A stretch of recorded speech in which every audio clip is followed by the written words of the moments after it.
অনুরাগের ছোঁয়া সিরিয়ালে আজকের পর্বে আমরা দেখতে পারবো হাসপাতালের প্রত্যেকটা পেশেন্টকে যখন নার্সেরা মাঠে নিয়ে এসেছিল প্রার্থনা করানোর জন্য, তখন সবাই যখন রেডি হচ্ছিল তখন সূর্যর ধ্যান ছিল সে কিভাবে পালিয়ে যাবে। সে সব সময় মনে মনে বলছিল আমি বাড়ি যাব, আমি বাড়ি যাব।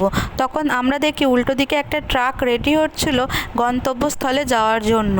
ঠিক তখনই সূর্যও মনে মনে প্ল্যান করছিল সে ওই ট্রাকে উঠে নিজের বাড়ি চলে আসবে। তারপর আমরা দেখতে পাই ট্রাকটা যখন ছেড়ে দেয় সূর্যও চুপি চুপি গিয়ে ট্রাকের পিছনে উঠে পড়ে এবং লুকিয়ে যায়। তারপর ট্রাকটা যখন নিজের গন্তব্যস্থলে চলে আসে এবং দাঁড়ায়, সূর্য তখন ট্রাকের পিছন থেকে নামে এবং ছুটে পালাতে থাকে, কারণ ট্রাকের লোকগুলো তখন সূর্যকে পিছন পিছন তাড়া করতে থাকে। আর সেই সময় দীপার সাথে মুখোমুখি হয়ে যায় এবং ধাক্কা লেগে যায়। সূর্য তখন পড়েও যায়। আর দীপাকে দেখার পর তার পুরনো কিছু স্মৃতি আবছা আবছা মনে আসতে থাকে, কিন্তু দীপাকে সে চিনতে পারে না। আর দীপাও তখন সূর্যকে বলে ডাক্তারবাবু আপনি এখানে।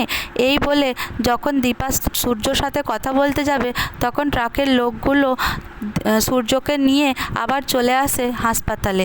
দীপাও তখন তাকে খুঁজতে খুঁজতে চলে আসে হাসপাতালে আর এসে জিজ্ঞাসা করে যে এখানে কি কেউ একজন ভর্তি হয়েছে যার রোড অ্যাক্সিডেন্ট হয়েছিল। কিন্তু তখন হাসপাতালের লোক বলে যে এখানে তো কোনো পেশেন্টকে আমরা এইভাবে দেখতে দিই না, আপনি কে হন পেশেন্টের, আর আপনার সাথে পেশেন্টের কী বা সম্পর্ক। তখন দীপা কোনো মতেই বলতে পারে না যে সূর্য তার কে হয় আর সূর্যর সাথে তার কী সম্পর্ক। সে তখন চুপ করে থাকে। অপরদিকে ডক্টর জিজ্ঞাসা করে কী হলো বলুন, পেশেন্ট আপনার কে হয়।